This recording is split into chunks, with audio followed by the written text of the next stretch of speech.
My treat to me on my Australian holiday is sitting here on a beach reading Descartes' Meditations on first philosophy. First meditation. What can be called into doubt? Some years ago I was struck by the large number of falsehoods that I had accepted as true in my childhood, and by the highly doubtful nature of the whole edifice that I had subsequently based on them. I realised that it was necessary, once in the course of my life, to demolish everything completely and start again right from the foundations if I wanted to establish anything at all in the sciences that was stable and likely to last. But the task looked an enormous one, and I began to wait until I should reach a mature enough age to ensure that no subsequent time of life would be more suitable for tackling such inquiries. This led me to put the project off for so long that I would now be to blame if by pondering over it any further I wasted the time still left for carrying it out. So today I have expressly rid my mind of all worries and arranged myself a clear stretch of free time.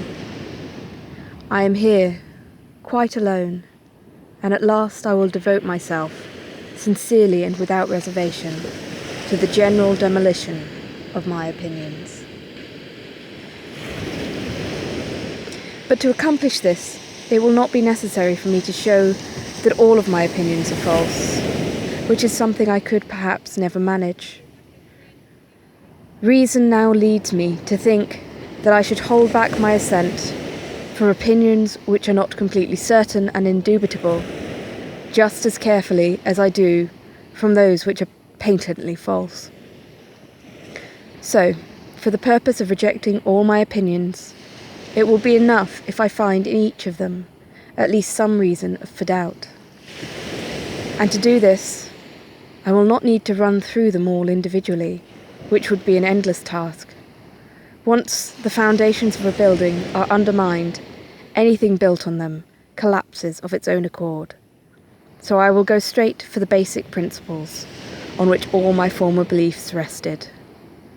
Whatever I have, up till now, accepted as most true, I have acquired either from the senses or through the senses. But from time to time I have found that the senses deceive, and it is prudent never to trust completely those who have deceived us even once. Yet although the senses occasionally deceive us with respect to objects which are very small or in the distance, there are many other beliefs about which doubt is quite impossible, even though they are derived from the senses. For example, that I am here, sitting by the fire or the beach, wearing a winter dressing gown or shorts, holding this piece of paper in my hands, and so on. Again, how could it be denied that these hands or this whole body are mine? Perhaps unless I were to liken myself to madmen whose brains are so damaged by the persistent vapours of melancholia that they firmly maintain they are kings when they are paupers, or say they are dressed in purple when they are naked, or that their heads are made of earthenware, or that they are pumpkins or made of glass. But such people are insane, and I would be thought equally mad if I took anything from them as a model for myself.